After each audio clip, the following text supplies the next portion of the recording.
आज के इस वीडियो में मैं आप लोगों से बात करूंगा कि अगर आप लोग स्कूल में पढ़ रहे हैं, अगर आप लोग अपनी स्कूलिंग के टाइम पर है तो आपको कितनी कोडिंग सीखनी चाहिए। तो यहाँ पर बहुत सारे लोग जो इस चैनल को देखते हैं वो अभी अपने स्कूल में पढ़ रहे हैं और वो लोग मुझसे पूछते हैं कि यार क्या हमको सारे के सारे कोर्सेज कंप्लीट कर लेने चाहिए, क्या सिर्फ हमको एक पर्टिकुलर टेक्नोलॉजी पढ़नी चाहिए। तो इन सारे के सारे सवालों का जवाब आज के इस वीडियो में मैं आप लोगों को देने वाला हूँ। Let's get started.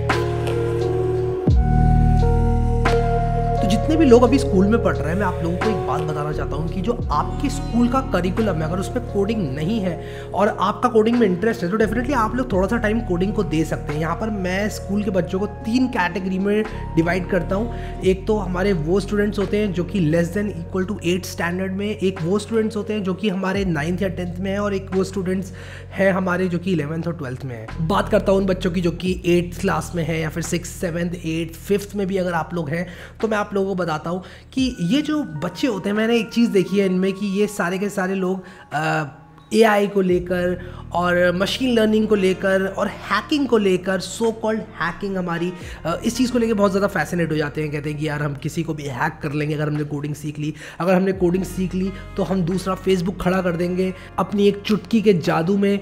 ऐसा नहीं होता है। मैं आप लोग को बताना चाहता हूँ एक प्रोसेस होती है कोडिंग को सीखना। ऐसा कभी नहीं होगा कि आपने आज कोडिंग सीखी, कल जो है पड़ोसी की गर्लफ्रेंड का इंस्टाग्राम आपके हाथ में आ गया। ऐसा कभी नहीं होगा यार, कभी भी नहीं होगा। उसी के साथ साथ वो लोग काफ़ी सक्सेसफुल लोगों को अपने दिमाग में इमेजिन करते हैं और उनके जैसा बनने की कोशिश करते हैं। For example mark Zuckerberg, Steve jobs, Bill Gates, ये सारे के सारे जो लोग हैं इनके बारे में सुनते हैं कि यार हम दूसरे एलॉन मस्क बनेंगे और हम भी जो है अपने कुछ कंपनीज बनाएंगे, मिशन लॉन्च करेंगे।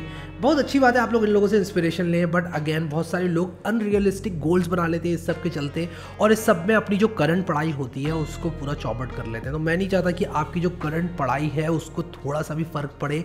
अगर आप लोग कोडिंग सीख रहे हैं, ऐसा नहीं होना चाहिए कि आपने पढ़ाई रख दी एक तरफ और कोडिंग चल रही है आपकी इधर एक तरफ और आप सोच रहे हैं कि आप तो इस दुनिया के सबसे महान और सक्सेसफुल पर्सन बनने वाले हो। तो ये एक मिथ है। आपको basic mathematics, basic science, basic social studies, basic geography, ये सब चीज़ें आना भी बहुत ज़रूरी है। इन सब लोगों को मेरा एडवाइस ये रहेगा कि आप लोग कोडिंग को सीखें but at a very high level. आप बिल्कुल भी ज़्यादा डेप्थ में जाने की कोशिश ना करें क्योंकि coding involves a lot of mathematics. अगर आप लोग मशीन लर्निंग जैसी चीज़ें कर रहे हैं, इवन आप लोग अगर लॉजिक लिख रहे हैं जावास्क्रिप्ट में, आपको मैथमेटिक्स आनी चाहिए। इस टाइम पर बच्चों की मैथमेटिक्स उतनी ज़्यादा अच्छी नहीं होती है जितनी चाहिए होती है उनको। मशीन लर्निंग ये सारी चीज़ें बिल्कुल भी नहीं आती हैं और एक्सपेक्ट भी नहीं की जाती हैं उनसे कि यार उनको ये सारी चीज़ें आनी चाहिए। तो मैं बोलूँगा कि आप लोग अपनी बेसिक मैथमेटिक्स वगैरह पर ध्यान दें बट कोडिंग को at a very high level सीखें। मैंने डिस्कशन वीडियोस बना रखे हैं, आप लोग मेरी कोडिंग डिस्कशन की प्लेलिस्ट को एक्सेस करें और वहां से हर फील्ड के बारे में जानने की कोशिश करें। इस तरह के वीडियोस को देखें ताकि आप लोग प्रिपेयर्ड रहें गोइंग फॉरवर्ड। जब भी आप फ्यूचर में कोडिंग करेंगे आप प्रिपेयर्ड रहेंगे और आप लोग कोडिंग के लिए तैयार रहेंगे without having to hamper the current studies. आप लोग as a side hobby start कर सकते हैं मेरी वेब डेवलपमेंट की प्लेलिस्ट या फिर मेरी पाइथन की प्लेलिस्ट। अगर आप लोग मशीन लर्निंग या लॉजिक वाले प्रोग्राम्स लिखना चाहते हैं, आप अपने आप से पूछे, अपने दिल की आवाज़ सुने कि क्या आप लोग को वेब डेवलपमेंट में इंटरेस्ट है, क्या आप लोग को मशीन लर्निंग में इंटरेस्ट है, क्या आप लोग को डेटा साइंस में इंटरेस्ट है। अगर आपको ये सारी चीज़ें फैसिनेट करती हैं, अगर आपको ऑटोमेशन वगैरह ये सारी चीज़ें फैसिनेट करती हैं तो आप पाइथन सीख सकते हैं। और अगर आपको सिर्फ वेबसाइट्स और डिज़ाइनिंग करनी है तो आप बहुत अच्छे अच्छे डिज़ाइंस बना सकते हैं। सो आई होप कि आप लोगों को समझ में आ गया कि आपकी जो करंट पढ़ाई है, जो 8 से कम के बच्चे हैं उनकी बहुत ज़्यादा इंपॉर्टेंट है, तो आप लोग उस पर थोड़ा सा ज़्यादा फोकस दें।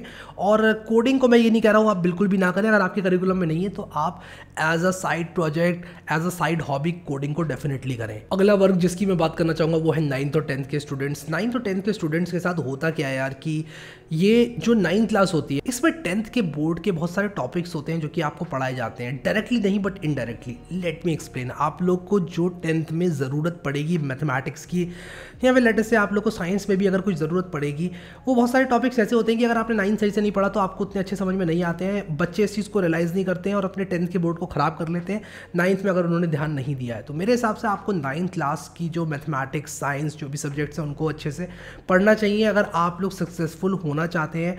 10th क्लास के बोर्ड्स में अगर आप लोग टॉपर बनना चाहते हैं या फिर अगर आप लोग बहुत सारे मार्क्स लाना चाहते हैं तो मैं बोलूँगा 9th और 10th जो है एक क्रिटिकल टाइम होता है। अगर आप लोग 10th बोर्ड में अच्छे मार्क्स लाना चाहते हैं तो आपको अपना मेजर टाइम कोडिंग में कभी नहीं देना है। मैं ऐसे बहुत सारे लोगों से मिला हूँ जिन्होंने बोला कि यार हैरी भाई मैंने पढ़ाई छोड़ दी, अब मैं कोडिंग कर रहा हूँ। उन्हें लगता है कि मैं उनकी तारीफ करूँगा, मैं उनकी तारीफ नहीं करूँगा क्योंकि आप लोगों का जो 9th और 10th है वो बहुत ज़्यादा इंपॉर्टेंट है।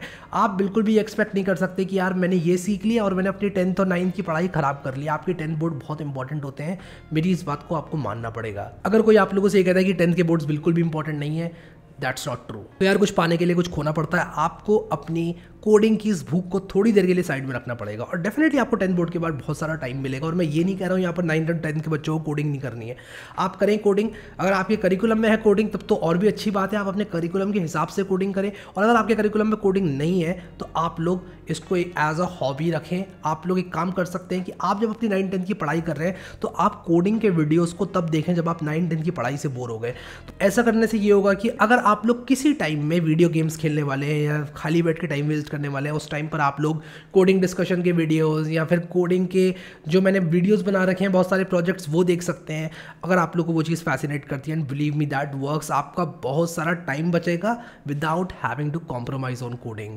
आप लोग को यहाँ पर इस बात को मानना पड़ेगा कि आपके पास बहुत सारा टाइम नहीं होता है और आपको रिवॉर्ड सिस्टम पे काम करना पड़ेगा। व्हेन आई से रिवॉर्ड सिस्टम आई मीन कि आप अगर 8 घंटे पढ़ते हैं तो आप अपने आप से बोले कि यार मैं 8 घंटे पढ़ूंगा और 8 घंटे पढ़ने के बाद मैं 1 घंटा कोडिंग करूंगा। तो कोडिंग आपका रिवॉर्ड है। बहुत सारे लोग जो है ऐसा करते हैं कि यार मैं 8 घंटा पढ़ूंगा 2 घंटा खेलूंगा, दैट्स ऑल्सो फाइन। 8 घंटा पढ़ें, 2 घंटा खेलें और 1 घंटा कोडिंग करें, लेकिन तभी करेंगे जब आप 8 घंटा पढ़ेंगे।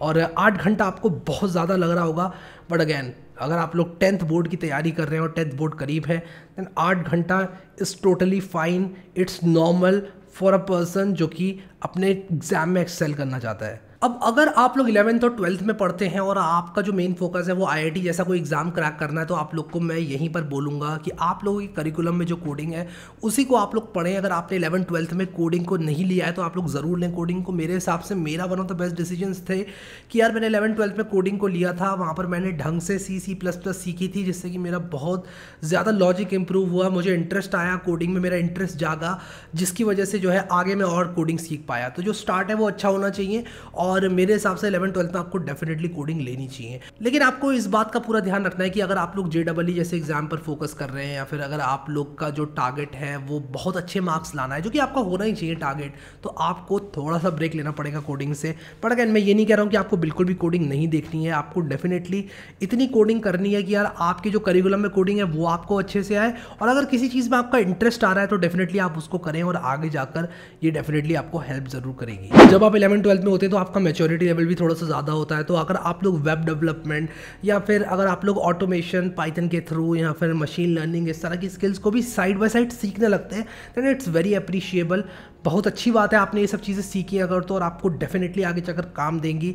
बट अगर आप लोग 11th 12th में JEE के लिए प्रिपेयर कर रहे हैं या फिर किसी ऐसे एग्जाम के लिए प्रिपेयर कर रहे हैं जो कि थोड़ा सा कॉम्पिटिटिव होता है, तो मैं कहूँगा कि आपको अपनी कोडिंग को थोड़ा सा लिमिट करना पड़ेगा। अगर आपका इंटरेस्ट है तो अगेन आप लोग जो है रिवॉर्ड सिस्टम के हिसाब से कोडिंग कर सकते हैं कि यार आपने अगर 8 घंटे पढ़ाई करी, 9 घंटे पढ़ाई करी, तो 2 घंटे आप लोग कोडिंग को दे सकते हैं, 1 घंटा कोडिंग को दे सकते हैं। और वो चीज़ पढ़ें आप लोग जो कि आपको अच्छी लगती है। आप ये नहीं देखना है कि यार मैं इंटरनेट पर आपको गूगल किया कि यार वेब डेवलपमेंट में यार इतनी सैलरी मिलती है, ऐप डेवलपमेंट में इतनी सैलरी मिलती है, तो यार मुझे तो पैसों के पीछे भागना है, मैं तो ऐप डेवलपमेंट ही करूँगा या करूँगी क्योंकि इसमें पैसे ज़्यादा हैं। ये आपको बिल्कुल भी नहीं करना है। आपको अपने मन की सुननी है, कोडिंग को एज अ हॉबी थिंक करना है आपको यहाँ पर, क्योंकि ऑलरेडी आपका पढ़ाई का बोझ बहुत ज़्यादा आपके सर पर है। तो यहाँ पर ये चीज़ मैं आप लोगों को बताना चाहता हूँ। अभी यहाँ पर अच्छी बात यह है कि पाइथन और जावा जैसी प्रोग्रामिंग लैंग्वेजेस जो है इंट्रोड्यूस हो गई है 11th 12th के अंदर, तो आप लोग उसका फ़ायदा उठा सकते हैं। 11th 12th में जावा और पाइथन आपके पढ़ाया जा रहा है। आप अपने 11th 12th के प्रोजेक्ट को कुछ इस तरह से अलाइन कर सकते हैं कि यार आपकी हॉबी भी कंप्लीट हो जाए और आपके मार्क्स भी आ जाए। तो आपको डेफिनेटली 11th और 12th में जो कंप्यूटर साइंस आपने लिया है वो बहुत ज़्यादा मदद करने वाली है, क्योंकि ऐसा करने से आप एक तीर से 2 निशाने लगाते हैं। कंप्यूटर साइंस को एज अ सब्जेक्ट भी आप लोग ले लेते हैं और अपनी हॉबी को भी आप लोग संतुष्ट कर लेते हैं। अगर आपका कोडिंग में बहुत ज़्यादा इंटरेस्ट है तो आप मेरे डिस्कशन वीडियोज़ को as a source of infotainment इस्तेमाल कर सकते हैं। आप लोग को एंटरटेनमेंट की ज़रूरत होती है, ये बात आपको माननी पड़ेगी। और ये जो मेरे डिस्कशन के वीडियोस होते हैं जो कि मैं कोडिंग डिस्कशन के बनाता हूँ, इसको मैं इन्फोटेनमेंट कहता हूँ। आपको इन्फॉर्मेशन भी मिलती है और उसी के साथ साथ अगर आपकी कोडिंग हॉबी है तो आपको एंटरटेनमेंट भी मिलता है, तो इसको इन्फोटेनमेंट बोलते हैं। तो आप लोग अगर इन्फोटेनमेंट अपनी लाइफ में इनकॉर्पोरेट करोगे तो बहुत ज़्यादा आप लोगों को फ़ायदा होगा। आई होप कि मैंने इस क्वेश्चन का आंसर आप लोग को दे दिया कि आपको कितनी कोडिंग सीखनी चाहिए। So I wish you all the best यार। अभी के लिए इस वीडियो में इतना ही guys. Thank you so much guys for watching this video and I will see you next time.